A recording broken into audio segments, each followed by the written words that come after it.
tukupende daima. Tuna nguvu, tuna amani, tuna upendo. Afrika ni mama yetu. Afrika, Afrika, oh mama Afrika, tunaimba kwa sauti moja. Afrika, oh mama Afrika, tuko pamoja daima milele.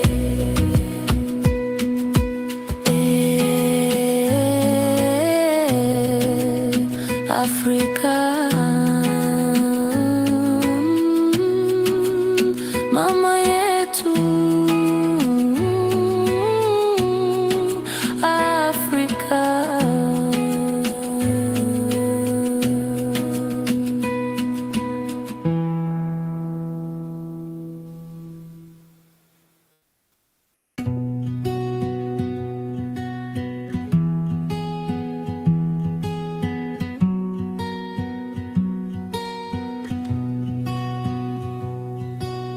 nyota zinang'aa juu angani,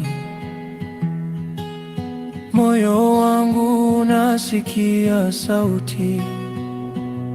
Maji ya mto yanabeba ndoto, tunaungana bila mipaka.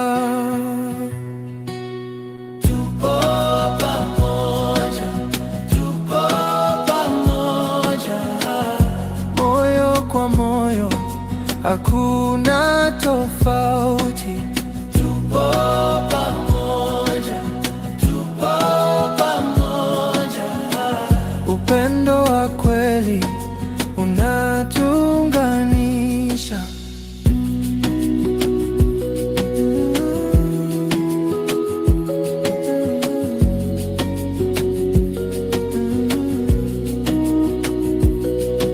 Mti mmoja, mizizi mingi chini, upepo unazungusha sauti za amani. Machweo ya jua yanatabasamu, maisha yetu ni nyimbo moja. Na tukishikana mikono, tunaweza kupaa juu zaidi. Tupo pamoja, tupo pamoja, moyo kwa moyo, hakuna tofauti. Tupo pamoja, tupo pamoja, upendo wa kweli unatuunganisha. Sauti zetu kama mvua ya mvuli, zikipiga ardhi zinatoa uzima. Ni wimbo wa dunia, usiishe kamwe. Ni wimbo wa upendo usio na mipaka.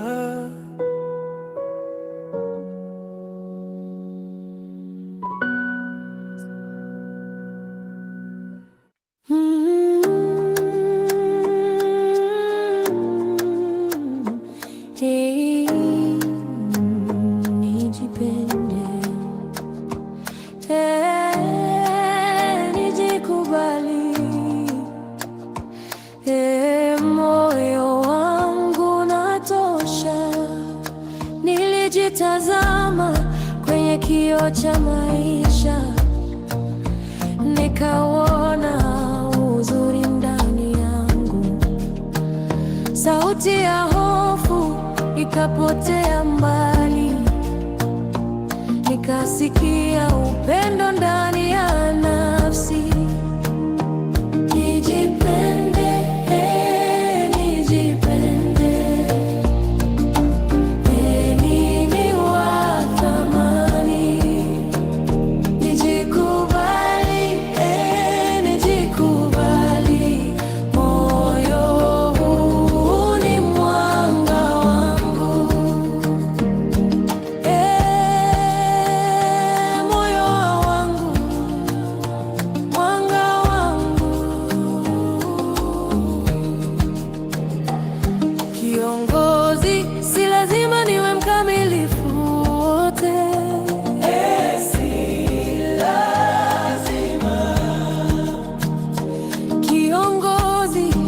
sababu upendo wangu ni wa kweli, wote kweli.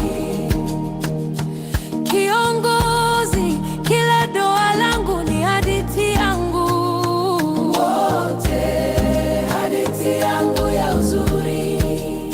Pumzika moyo wangu, umepitia mengi lakini bado unapenda.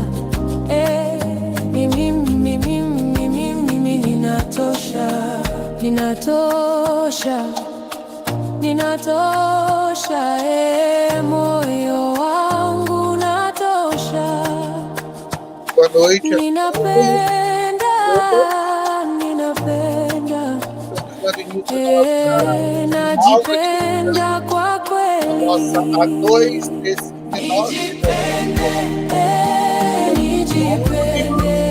estamos assistindo aí um da Miranda retratando esse ato, que amanhã é dia 20 de novembro, é negra. Importante fazer referência a esse debate, que é a relação direta com direitos humanos, em 2020, deputada essa data, alguns estados têm feriados. Quase não está ouvindo a voz do senhor.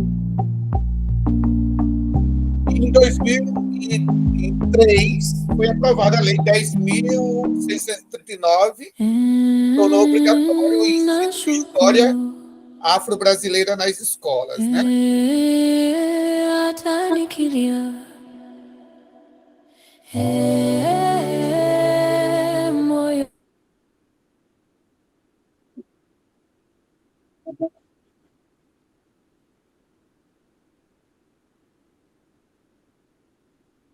Então, amanhã, para alguns é feriados, outros é ponto facultativo, mas é uma data importante do Dia da Consciência Negra.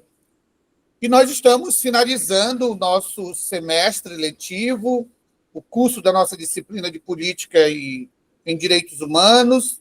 Quero cumprimentar a todos, a todas, nesse semestre letivo que nós trabalhamos juntos, nossos alunos, tutores, nossa professora Patrícia, nossa professora aqui auxiliar do curso da nossa disciplina. Sejam todos e todas bem-vindos e bem-vindas aqui à nossa aula de revisão. Professora Patrícia, boa noite. Boa noite, professor Damião, boa noite a todos. Sejam todos bem-vindos à nossa segunda revisão. E é isso.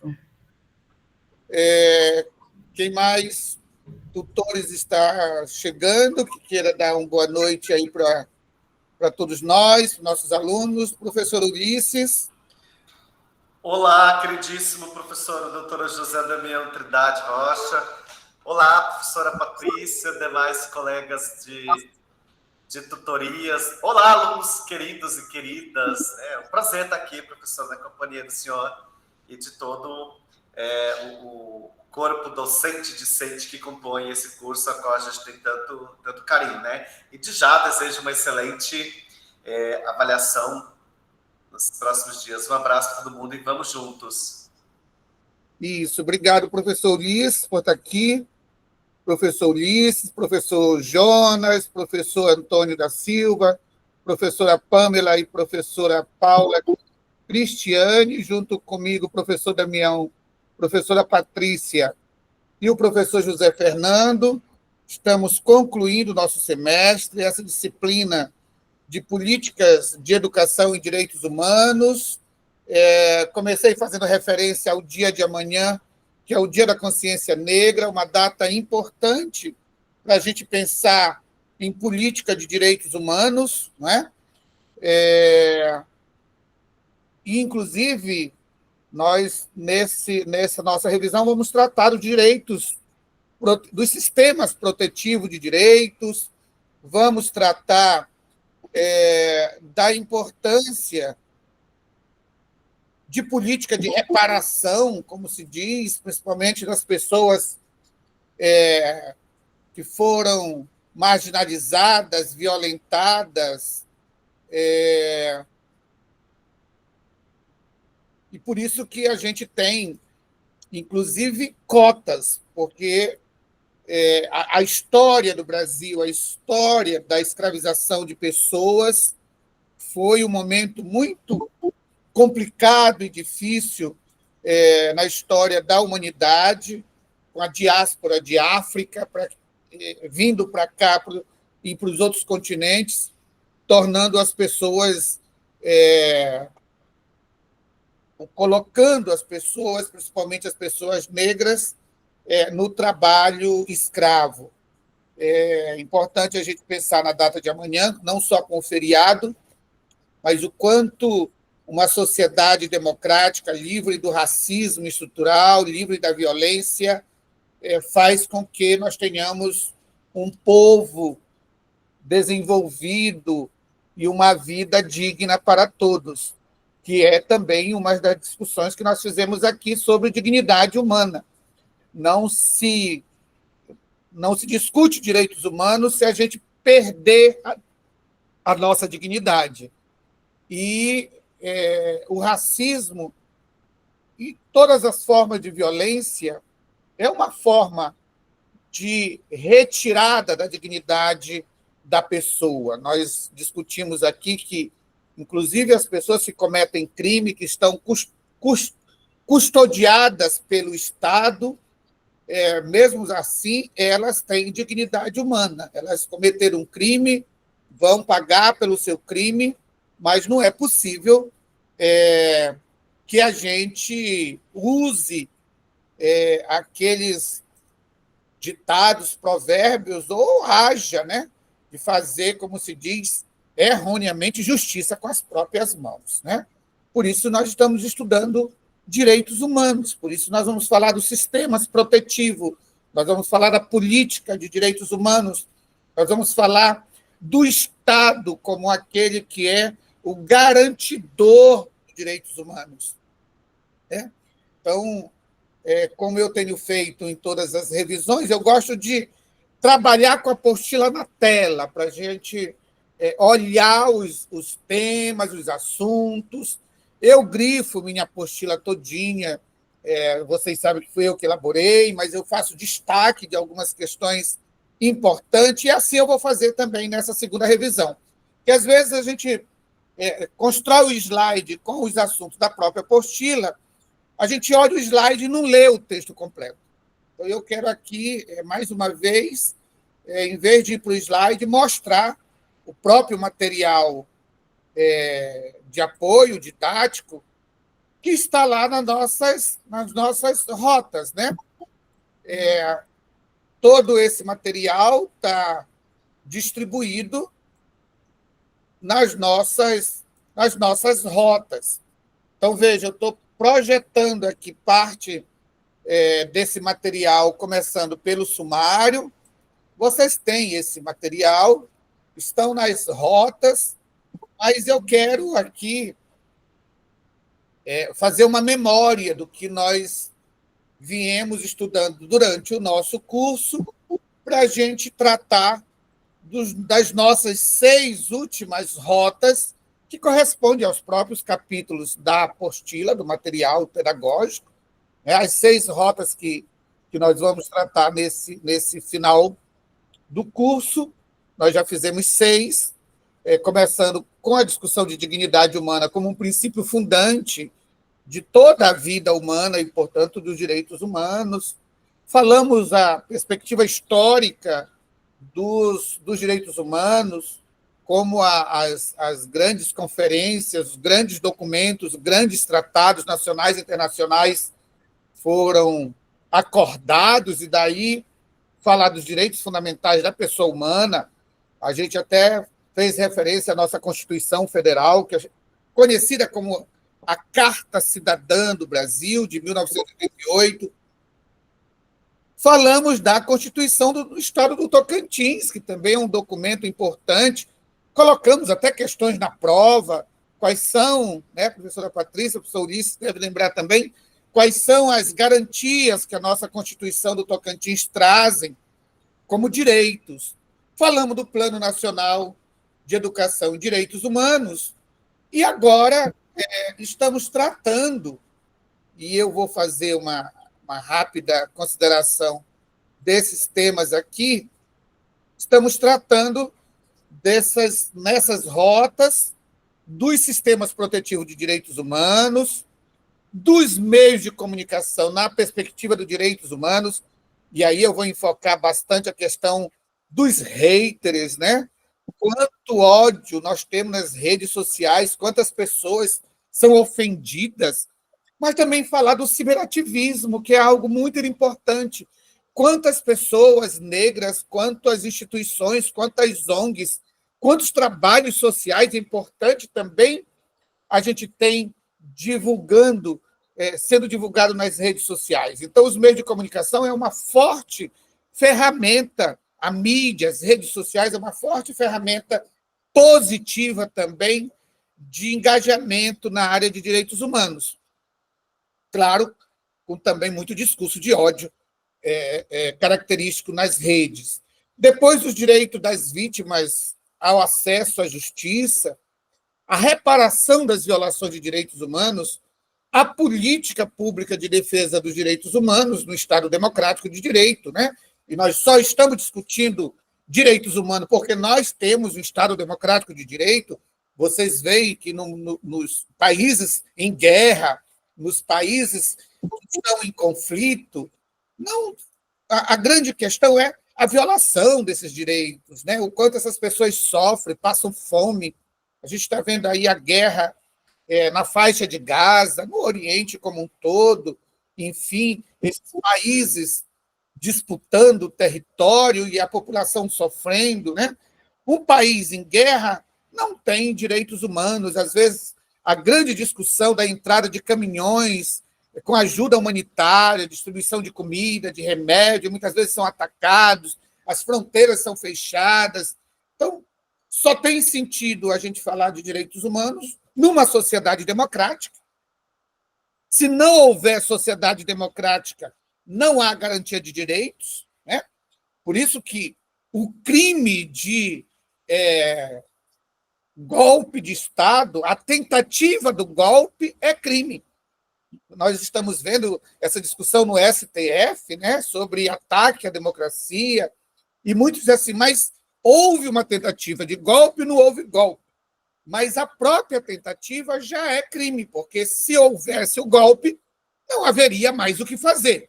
Não estaria mais funcionando o Congresso, com a Câmara de Deputados, com o Senado, com os órgãos de justiça, de direitos, enfim. Então, tudo isso é interessante a gente entender quando a gente fala de democracia. Hoje a gente tem ouvido falar muito de democracia e muitas vezes parece uma palavra vazia, que não atinge a nossa vida, que não atinge a nossa convivência no trabalho, nas instituições, na família, no grupo social. Atinge, porque a nossa dignidade, os nossos direitos, a nossa cidadania que é afetada quando você não tem o direito de ir e vir, quando você não tem direito a ter uma defesa, enfim. Né? Então, todas essas questões e que estão aí sendo debatidas na mídia, assim como há o grande debate da regulamentação das redes sociais, é possível a gente regulamentar as redes para que as pessoas não entrem lá e ataquem, ofendam a honra, a dignidade das pessoas, cometam um crime. E, quando a gente consegue se defender, o estrago muitas vezes já foi feito. Quer dizer, todo esse debate tem uma relação direta com o nosso estudo sobre direitos humanos. Então, eu vou fazer uma passada naquilo que eu chamo de leitura incidental do texto, depois falar da nossa A2, da nossa avaliação, que está próxima, a próxima quarta-feira, e aí já vamos encaminhando para o nosso final de semestre, final do ano, já estamos aí praticamente a 15 dias do mês de novembro, depois vem dezembro, e o ano acaba, não é? Então, também vai terminar o nosso curso. Eu espero que a gente faça um curso que seja um curso importante para o aprendizado da vida social de todos nós. Se vocês prestaram atenção nessa segunda parte do nosso curso, da Rota 6, a última, essa segunda parte, vai tratar daquilo que a gente chama dos direitos humanos em ação.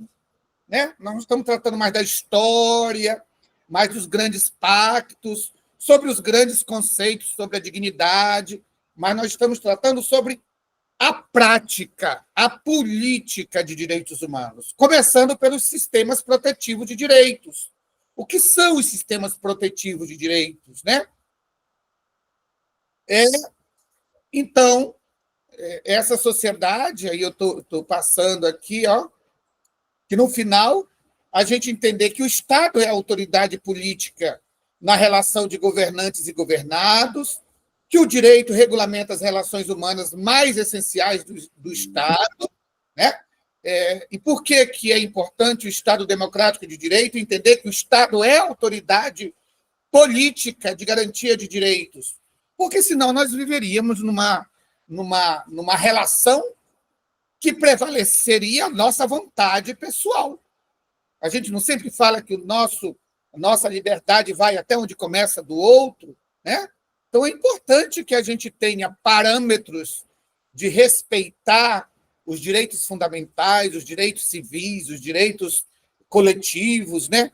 Os direitos de todos. Então, o Estado ele é importante, é ele que forma o sistema protetivo dos direitos humanos, né? O sistema jurídico, né? As leis, o conjunto de leis que garantem o nosso direito. Então, aqui, nessa discussão dos sistemas protetivos, é muito importante a gente entender, aqui, até marquei aqui na minha apostila, a norma jurídica que deve ser cumprida formalmente como ato irrepreensível, ou seja, o direito é o dispositivo normativo, um organismo estatal capaz de impor a observância da norma jurídica, obrigando a nos comportarmos independentemente da nossa vontade. Isso é um sistema protetivo de direito. Nós temos nossa liberdade individual, nós temos os nossos direitos garantidos, mas nós não podemos fazer tudo o que nós quisermos, tudo que nos der vontade, né? Porque nós vivemos numa sociedade que precisa ser civilizada. Então, o sistema protetivo, a norma jurídica, é fundamental para que nós tenhamos garantia de direitos. Então, nessa discussão aqui, né, eu até grifei aqui também, para vocês olharem. Está aí na apostila de vocês. Se não enxergarem bem, depois vocês localizem lá na página 64 dessa primeira questão, dizendo qual a diferença entre moral e direito.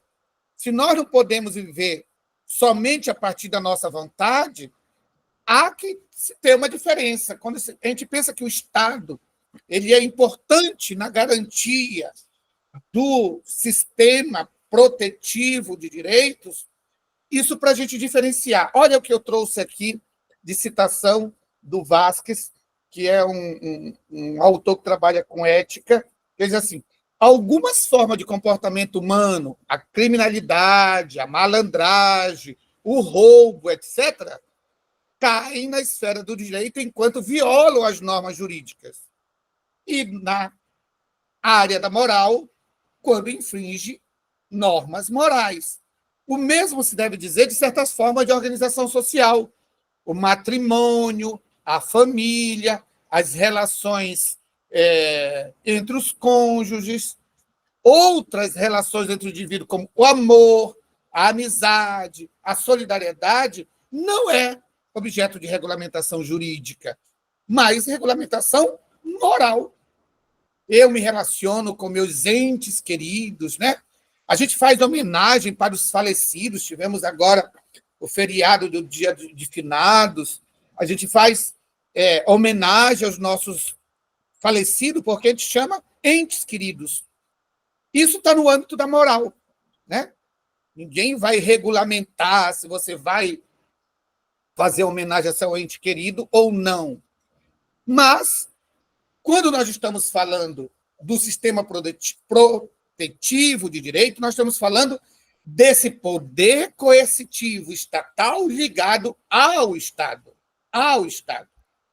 Por isso, é importante a gente entender e perceber a importância do sistema protetivo de direito para que nós tenhamos direitos individuais e coletivos e as pessoas não fiquem submetidas à vontade dos outros.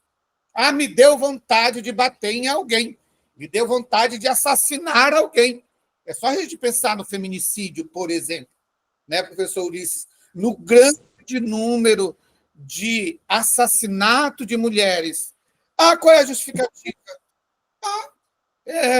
Me deixou, não quer mais viver comigo, me deu uma vontade, eu fui lá e assassinei. Não, não é possível a gente concordar com essa vontade individual, moral, de assassinar, de tirar a vida de uma outra pessoa. Você não tem essa liberdade, você não tem esse direito, porque é um crime. Então, o Estado existe como sistema protetivo para dizer, olha, você cometeu um crime, você vai ter que se apresentar diante da justiça, porque nós não podemos respeitar a tua vontade de matar, de bater, de violentar.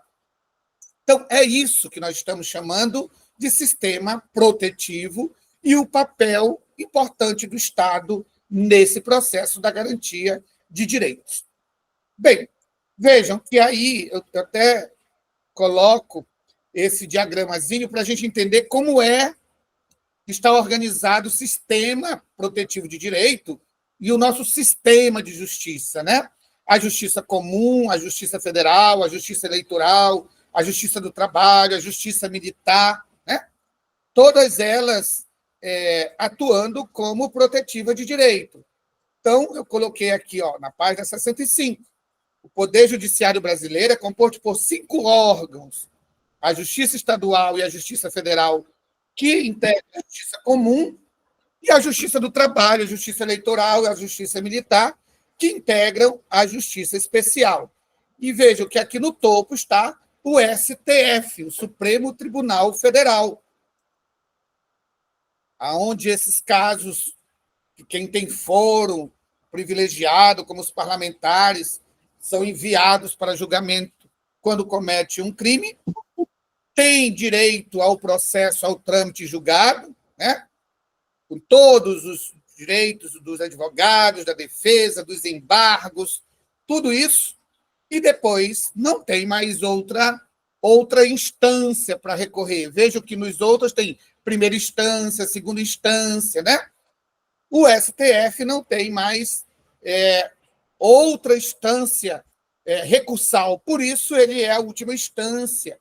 Por isso que, às vezes, também tem processos que demoram muito, porque tramitam na Justiça Comum ou na Justiça Federal, na primeira instância, segunda instância. Tudo isso que a gente acompanha, muitas vezes, aí no noticiário, na televisão. Eu trouxe uma discussão aqui interessante para a gente entender o que é direito, né? E eu, com todas as várias concepções sobre isso, mas eu gosto muito da ideia dessa teoria do poder de soma zero. Está aqui na página 66. O que é essa teoria do poder de soma zero? E aí eu trouxe uma citação para a gente entender. Se X, uma pessoa de nome Maria, tem poder, é preciso que em algum lugar haja um ou várias outras pessoas, Maria, José, Antônio, que sejam desprovidos de tal poder. É a isso que a sociologia norte-americana chama de teoria do poder de soma zero. O poder é a soma fixa, tal que o poder de A implica o não poder de B. Né? Esta tese ou este pressuposto, quando a tese não é expressamente enunciada, encontra-se diversas concepções diferentes. Em Marx, em Nietzsche, em Weber, Raymond Aron, vários desses autores, porque cada um desses autores defendem correntes de pensamento diferentes. Então, outros, para dizer o que é o poder, dizem assim, o poder de A implica na não liberdade de B, e a liberdade de A implica o não poder de B.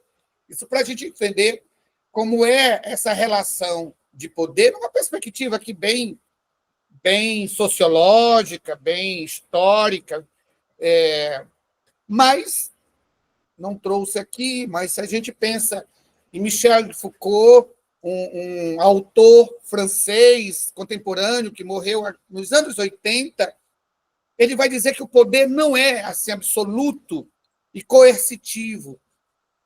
O poder também se estabelece nas suas microfísica. Então, ele fala da microfísica do poder, uma outra perspectiva de poder.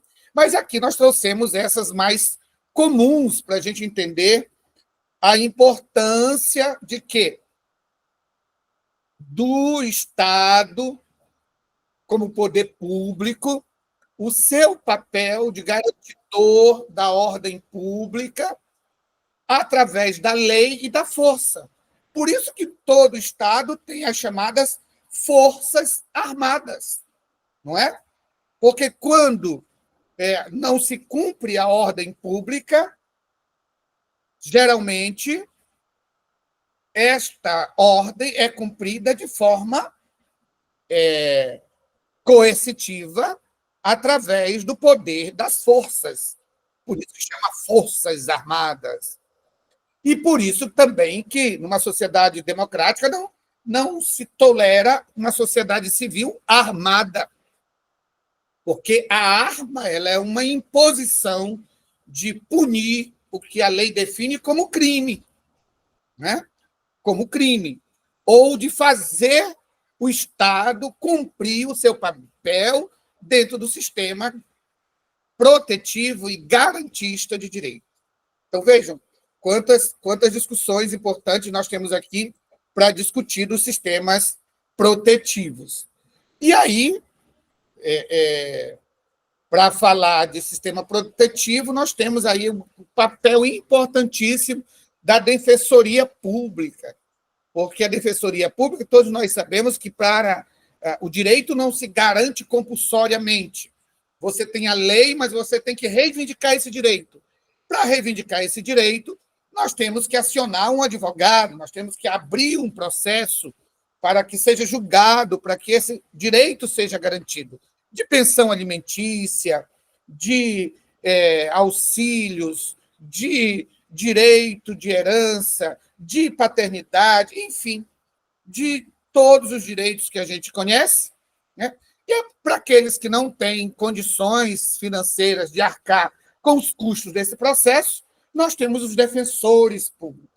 Então, dentro desse sistema protetivo de direito, a defensoria ela tem um papel importante de orientação jurídica, de promoção de direitos humanos, de defesa em todos os graus, judicial, extrajudicial, dos direitos individuais, dos direitos coletivos, de forma integral e gratuita àqueles cidadãos brasileiros que necessitam deste apoio, né? Bem, passando, então, dos direitos protetivos, a gente vem... eu gosto dessa indicação de leitura que eu fiz aqui. É fácil de encontrar esse livro, e ele é bastante provocativo, porque ele diz assim: se Deus fosse um ativista dos direitos humanos, né? Uma condicionalidade. Para quem é bastante ligado à religião, é interessante a gente ler esse livro assim. Se Deus fosse ativista dos direitos humanos? Então, Boaventura de Souza Santos, um autor português, traz nesse livro uma discussão muito interessante sobre direitos humanos. Bem, passando à discussão dos direitos protetivos, nós vamos ter, olhando aí a nossa apostila, a discussão dos meios de comunicação. Eu já fiz referência da importância que é a discussão dos meios de comunicação, né? Na perspectiva dos direitos humanos, porque as plataformas de streaming, quantos documentários nós temos, quantas informações, quantas séries, né? As redes sociais. Então, aqui a gente faz essa abordagem das mídias, das plataformas, como difusora de notícias, de fatos, mas também como fake news, como os haters, né? Aqueles que ficam nas redes sociais divulgando ódios das pessoas, de artistas, de pessoas comuns. Mas nessa discussão também nós vamos ter a discussão do marco civil da internet, a discussão sobre a regulamentação. Não é porque na rede social a gente possa cometer crime.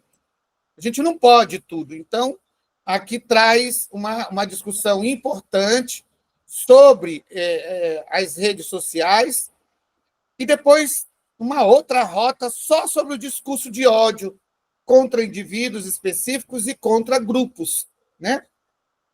Então, como se propaga o discurso de ódio, como isso tem afetado a vida de muitas pessoas, de muitas personalidades públicas, não é?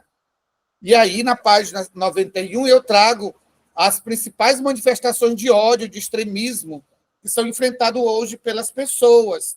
A misoginia, que é um preconceito, uma violência contra as mulheres, o racismo contra as pessoas negras e os povos originários ou quilombolas, o ódio e a violência, a homotransfobia à população LGBT, a xenofobia, a violência contra os estrangeiros, nacionais, da região norte e nordeste. Não sei se vocês viram essa semana, está acontecendo a COP30 em Belém, a cúpula dos povos, a discussão sobre a mudança de matriz energética para energia mais limpa. Eu estive lá, Belém está com 50 mil pessoas, uma grande discussão nas universidades, em todos os lugares, mais de 50 países e líderes discutindo a mudança climática e como a emergência climática nos afetam.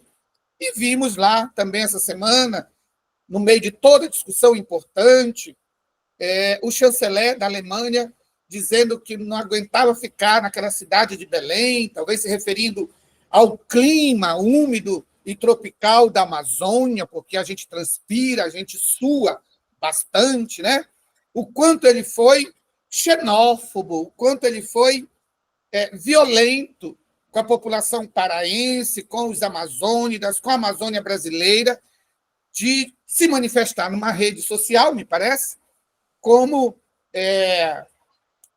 que cidade ruim de se viver. Para a gente entender como as pessoas nem entendem o que é o clima e o que é a emergência climática, né? Principalmente os europeus, que vivem num clima mais frio durante quase todo o ano. Nós somos países tropicais, então ele reclamou uma forma de violência contra as pessoas, os nativos, as pessoas da região norte, da região nordeste.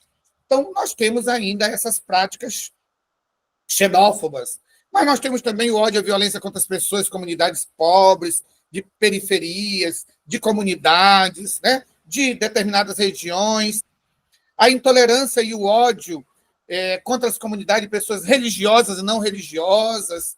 Nós temos, inclusive, a intolerância religiosa contra as pessoas de matriz africana ou as pessoas que são ateus, ateias, né? Que não tem uma prática religiosa, né? Que tem uma outra filosofia de vida, nós temos intolerância religiosa. Capacitismo, pessoas que têm uma deficiência, muitas vezes que são cadeirantes, ou pessoas que estão vivendo com alguma obesidade ou alguma comorbidade, os próprios grupos geracionais, né? As pessoas velhas, idosas, que têm lenta locomoção. Quantas vezes a gente, no ônibus, não tem paciência de esperar uma pessoa idosa, uma pessoa obesa, descer ou subir no ônibus porque tem uma mobilidade reduzida.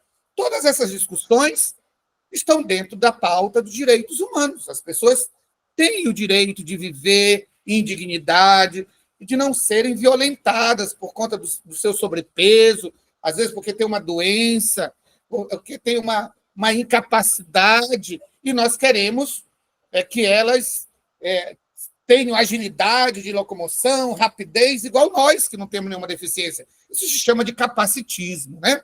Então, todas essas formas de violência são importantes que a gente discuta, promova ambientes saudáveis, fora de violência e fora de discriminação. Essa é a pauta, é o que nós poderíamos dizer dessa segunda parte, da cidadania ativa, do ativismo dos direitos humanos. Como é que a gente põe os direitos humanos na prática?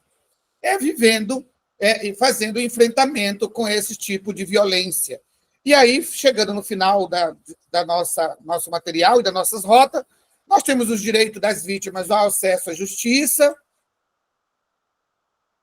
Temos, depois,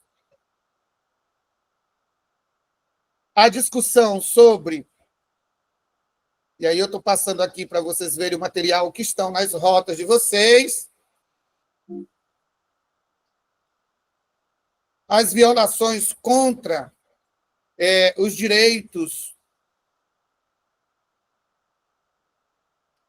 humanos, contra os povos indígenas Javaé, Avacanoeiros, Craô-Canela, os povos tradicionais do Tocantins. Tem uma discussão muito interessante aí na página 116, para a gente perceber como é que eu ponho em prática direitos humanos, como é que eu vivo direitos humanos, como é que eu me torno um ativista dos direitos humanos, como é que eu me torno uma mulher, um homem que trabalha a favor da dignidade humana, dos direitos humanos. Então, aqui no nosso material, traz esse debate, esse estudo, essa discussão interessante para todos nós termos uma sociedade que respeite o outro, a diferença, né? E, chegando no final, a rota das políticas públicas em defesa dos direitos humanos. E a última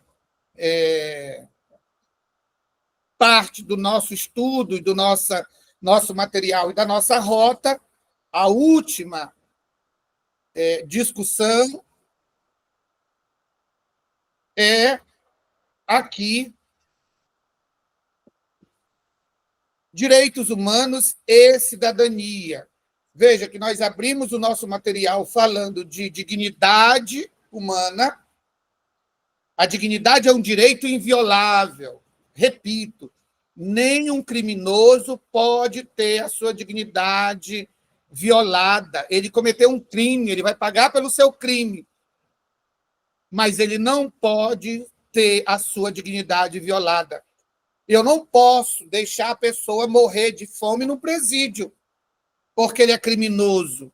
Ele é criminoso, ele está errado, ele está pagando a pena conforme o sistema de justiça, conforme quantos anos de prisão, a dosagem daquele crime, mas eu não posso deixar a pessoa sem tomar banho, sem fazer higiene, se contaminar com feridas porque não pega banho de sol, porque ele é criminoso. A dignidade humana é inerente a todo ser humano, inclusive aquele criminoso. Eu não posso ir num leito de hospital porque a pessoa está em coma, induzida por aparelhos, retirar os aparelhos, deixar que ela morra por indução minha, porque ela está em coma. Ela tem direito à dignidade e ter uma morte natural. Em alguns países já se tem o direito à eutanásia, à morte assistida, com médico, autorizada, legal. Aqui no Brasil não temos. Eu não posso, mas essa pessoa está ocupando um leito. Eu não tenho esse direito de abreviar a vida da pessoa porque eu estou cometendo um assassinato. Né? Então, a pessoa tem dignidade de ficar entubada, respirando por aparelho, mesmo em estágio vegetativo, até ela morrer. Até ela morrer. Né? Às vezes nos dá vontade de ir lá arrancar o nosso pai, o nosso avô, o nosso filho de uma UTI, uma unidade de terapia intensiva, um centro de terapia intensiva. Essa é a nossa vontade. Mas nós temos que saber entre a nossa vontade e o direito, dentro do sistema protetivo, não é a minha vontade que prevalece. Às vezes a gente se comove de ver pelo vidro de uma UTI uma pessoa amarrada na máquina para não se machucar, para não cair, não se quebrar, mas ninguém tem lá, a família não tem o direito, eu vou tirar, arrancar meu pai do CTI, da UTI e levar para casa.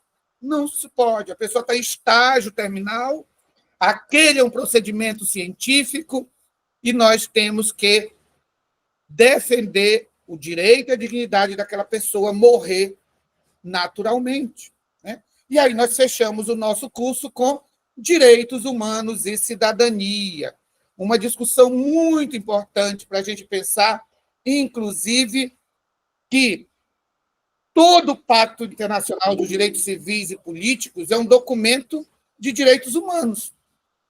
O exercício da cidadania ativa é fundante na defesa dos direitos humanos. E agir de forma responsável, solidária, comprometido com o bem-estar coletivo, contribui para a efetividade do Estado democrático de direitos. Então, a nossa cidadania ativa ela é fundamental. E aqui lembrar, por exemplo, por que a educação básica chama educação básica e não chama educação superior? Para quem é professor sabe disso. Porque a formação que se recebe na educação básica, com exceção da educação técnica, científica, tecnológica, ela não é para formar profissionais. A jovem, o jovem que sai aos 17 anos, que termina o ensino médio, ele está habilitado, ela está habilitada para exercer a sua cidadania ativa. Por isso a educação é básica. Se você quiser aprender uma profissão, você vai fazer um curso superior de pedagogia, de filosofia, de história, né? De direito, de enfermagem, de medicina, né? Essas são as áreas profissionais. Ou curso tecnológico dos institutos, na escola técnica federal, na escola agroecológica, enfim. Mas a educação básica ela desenvolve os nossos direitos civis, os nossos direitos políticos, os nossos direitos sociais, a nossa consciência de solidariedade, de dignidade, de respeito pelo outro, a nossa consciência negra. Quando eu comecei falando que amanhã, dia 20, é um dia da gente pensar o que foi o estrago histórico da escravização de pessoas no Brasil e no mundo, o quanto essas pessoas foram impedidas de ter cidadania ativa. Por isso, nós temos muitos poucos doutores negros, muitos poucos juízes negros, muitas poucas mulheres, não é? Médicas. Por quê? Porque viveram em estágio de escravização, não tinham remuneração do seu trabalho, na chamada libertação dos escravos, né? Saíram sem terra, sem dinheiro, sem moradia, sem estudo, sem tecnologia, sem material de trabalho. Como é que essas pessoas poderiam mudar de vida? Então, levaram-se séculos para que essas pessoas pudessem hoje ter condições de ser como as outras pessoas, brancas, que não foram racializadas, né? E por isso nós temos cota, nós temos chamado política de reparação, porque está dentro do sistema protetivo, para que essas pessoas hoje tenham acesso à universidade, tenham acesso aos seus direitos, porque não tiveram iguais às demais, iguais às demais. Então, nós estamos falando disso, nós estamos falando de direitos humanos. Isso são direitos humanos. Isso é a prática e a ação dos direitos humanos. Entender as diferenças, as histórias, e entender que, dentro do sistema produtivo, o Estado ele tem um papel fundante na garantia de direitos individuais e coletivos, que não é a nossa vontade, a nossa moral individual que prevalece diante dos direitos, né? Mas sim os direitos. Garantidor do direito. E, por isso, ele possui a força armada para impor, muitas vezes, um direito até contra a nossa vontade. Né? Hoje à tarde, quem mora aqui em Palmas, estamos falando da reforma que está se fazendo aqui na ponte. Né? É uma reforma de pare e siga. Devagar, demora meses. Por quê? Porque o Estado não tem o direito de impedir as pessoas de ir e vir. É uma reforma importante, mas tem que respeitar o nosso direito de ir e vir. Né? Ao mesmo tempo, nós temos que respeitar a sinalização. Está lá a polícia de trânsito, está lá talvez alguém com a força armada para dizer, olha, você aguarda a sua vez. Eu tenho pressa. Se você não está numa emergência, se você não está num carro tipificado de emergência, de urgência, você vai aguardar a sua vez igual os outros da fila. Porque é o direito de todos de atravessar a ponte. Ah, mas eu quero ir na frente. Você quer, mas você não pode, porque o direito é coletivo de ir e vir. Então, direitos humanos, para dar esse exemplo bem simples, é isto. Que a gente viva e respeite os direitos dos outros, assim como nós queremos garantido os nossos direitos, independente da nossa vontade moral ou individual. Bem, espero ter dito aí de forma rápida, fazer uma passagem, né, professora Patrícia, por todas essas nossas rotas de aprendizagem que estão aí no nosso material de apoio. Sempre eu digo que essa não é uma disciplina do exercício profissional, essa é uma disciplina de um curso de vida, para que a gente se entenda, entenda o outro, saiba viver. Vocês já viram que nossas provas são provas que não requerem tanto conhecimento da área do direito, mas é mais o nosso posicionamento, é entender as questões e fazer uma leitura. Eu entendo que até a prova é pedagógica, porque às vezes quem não leu a apostila, ao ler a prova, acaba lendo, né, professora Patrícia, o conteúdo do nosso curso da disciplina de Direitos Humanos. Então, nossa prova é simples, naquele modelo de marcar a questão, qual é a correta, qual é a falsa, qual é a verdadeira, enfim, numa perspectiva de que nós vivamos e nos tornemos homens e mulheres de cidadania ativa dos direitos, e não fazer grandes debates teóricos sobre o direito. Então, essa segunda parte final do nosso curso é basicamente sobre a ação dos direitos humanos. Como é que nós podemos agir para enfrentar o preconceito, garantir os direitos e termos uma sociedade dentro do Estado democrático de direitos. Que só assim a gente vive em paz, instala uma cultura de paz, senão nós viraremos um país em guerra, uma cidade em guerra, um Estado em guerra, como a gente vê todos os dias na televisão, inclusive com bombardeios. Vocês imaginem a vida das crianças, órfãos, das mulheres que ficaram sem casa, sem os seus companheiros, sem comida, sem trabalho, sem lugar para dormir. Que horror a guerra promove, né? E a gente fica vendo aí a ONU, os órgãos, a Unicef, todos os órgãos multilaterais de Estado, de paz, buscando um fim pacífico para a guerra. e aquela destruição horrenda, terror, né? Uma coisa horrível. Não queremos uma sociedade, um Brasil, um Tocantins dessa forma. Por isso nós estudamos direitos humanos. Essa a discussão.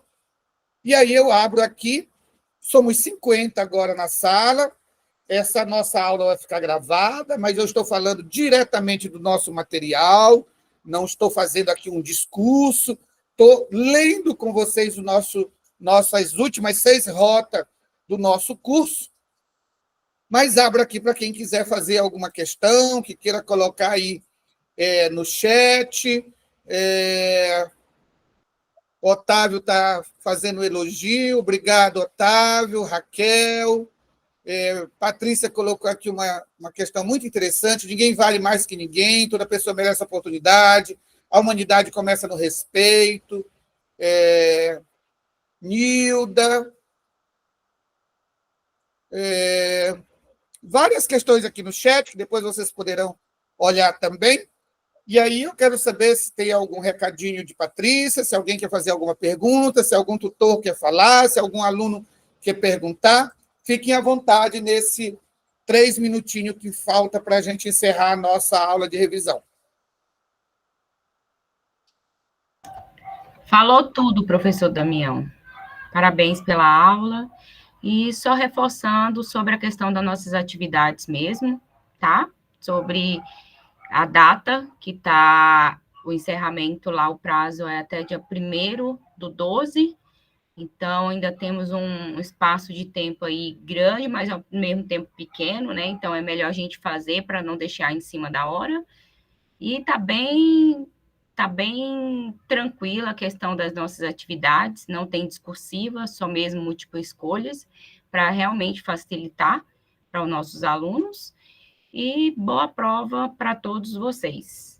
Isso, a nossa prova é discursiva, portanto, é de múltipla escolha. A discursiva a gente deixa para as outras disciplinas que têm uma importância, eu diria, maior dentro da formação do gestor público. A nossa é uma disciplina que a gente chama de optativa, de vivência, de prática, né? Laís, você levantou a mão, quer falar alguma coisa, Laís? Professor, dessa disciplina vai cair algumas no Enem, na prova do ENAD?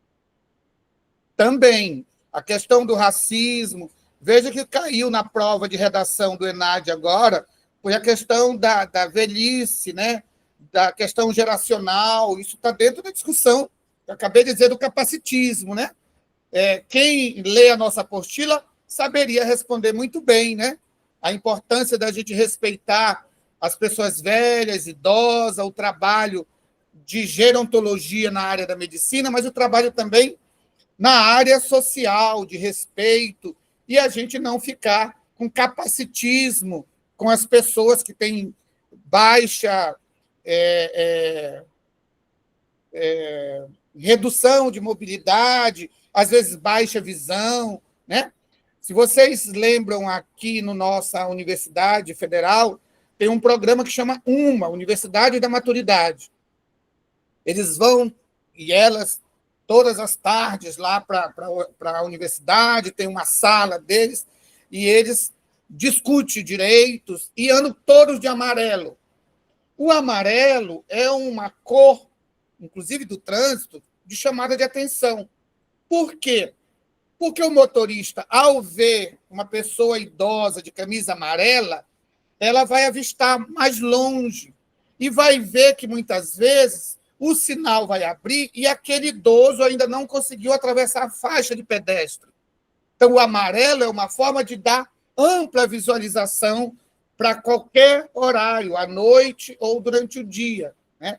Olha, isso é uma coisa importante da gente pensar, de não ser capacitista com uma pessoa idosa, de achar que ela vai conseguir atravessar uma faixa de pedestre dentro do tempo. Não vai.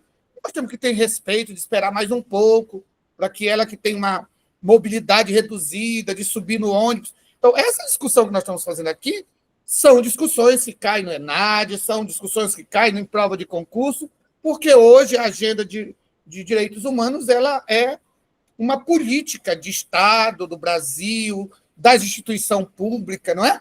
Nós também temos que ter rampa de acesso, temos que ter acessibilidade nas nossas prefeituras, nas nossas escolas, nos nossos postos de saúde, nas nossas praias.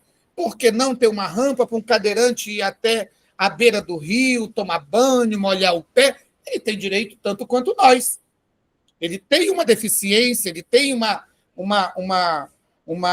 redução de mobilidade, mas não perdeu a dignidade humana, não perdeu a cidadania ativa. Então, todas essas agendas, essas pautas, essas discussões, né, de a gente ter uma casa, um órgão público que seja capaz de entrar uma pessoa com uma cadeira de rodas. Não é possível a gente ter um órgão público que tenha calçada, que uma pessoa não possa entrar, ser carregada na sua cadeira para entrar num departamento público, numa repartição pública no setor público. Essa é uma discussão que nós estamos fazendo de direitos humanos, dos órgãos protetivos, de garantia de direitos. Então, todas essas questões que nos atravessam no dia a dia são questões de direitos humanos. Isso que eu estou dizendo é os direitos humanos na prática, é na ação. Não é só um debate sobre democracia, sobre direito, mas o dia a dia das pessoas, né? Mais alguém quer fazer uma perguntinha? Falar mais alguma coisa? É verdade, professor. Diga, Nilda. Aqui na cidade que a gente mora, Araguaçu, a cidade não tem acessibilidade. Eu ando sempre pelo centro, eu falo, meu Deus, que cidade que não é acessível. Que não tem calçada, muitas vezes, né? Não tem. Que não tem piso tátil, que é aquele que uma pessoa com baixa visão ou cega, com a bengala é capaz de identificar, não é? Enfim. Não tem, dificulta os cadeirantes, né? Então, a gente, como eu tenho um filho que é PCD, eu presto bastante atenção. A gente olha com os olhos, tipo assim, clínico, por você ter uma pessoa dentro de casa e você não deixar ele em casa, trancado. Então, eu acompanho ele na Unitins também, ele faz o curso de TAS. Então, só agora na Unitins que eu consegui um intérprete para ele, ele é surdo. Aí eu falo, meu Deus, o tanto que eu venho acompanhando ele desde 2 anos, que quando ele tinha 2 anos, que eu vim descobrir a deficiência dele. Então, eu falo assim, meu Deus, às vezes quando eu começo a falar, às vezes eu até me emociono em ver, assim, a minha capacidade, o meu jeito, assim, de estar correndo atrás, e às vezes as pessoas até te criticam por você estar correndo atrás dos benefícios para o seu filho. Tem gente que fala, ele é um para nada, ele não consegue desenvolver nada. E eu recebi muita força, agradeço muito os profissionais da Unitins, a Cláudia, o professor José Fernando. Então, a Poliana, que é a gerente do Polo, nossa, eles me dão muita força para eu estar continuando com ele, e a gente vai terminar agora juntos também. É isso, né, Nilda? É garantia de direito, de dignidade, para todos e todas. E não achar que todos são iguais. Todos nós somos diferentes, e cada um precisa ser respeitado na sua diferença. Inclusive um PCD, né? Uma pessoa com uma deficiência. E, como eu já disse e repito, tem uma deficiência, mas não perdeu a sua dignidade. Ela tem dignidade tanto quanto outra. Essa é a discussão de direitos humanos. Quem tem um familiar, quem vive esse dia a dia, sofre, como a gente diz, na pele, realmente, essas dificuldades, essas barreiras. É esse o debate que nós estamos fazendo aqui de direitos humanos. Claro, com uma fundamentação teórica, para saber quais são o sistema protetivo, quais são os sistemas de justiça, o que é direito, como se garante direitos, né? Uma discussão mais científica, não é só um debate de senso comum. Por isso, a gente tem um material de apoio para ir dando essa fundamentação teórica para nós, para que a gente aprenda a sermos ativistas de direitos. Bem, estamos concluindo. Patrícia, quer dizer mais alguma coisinha? Então, nossa avaliação na próxima quarta, não é isso, Patrícia? Isso.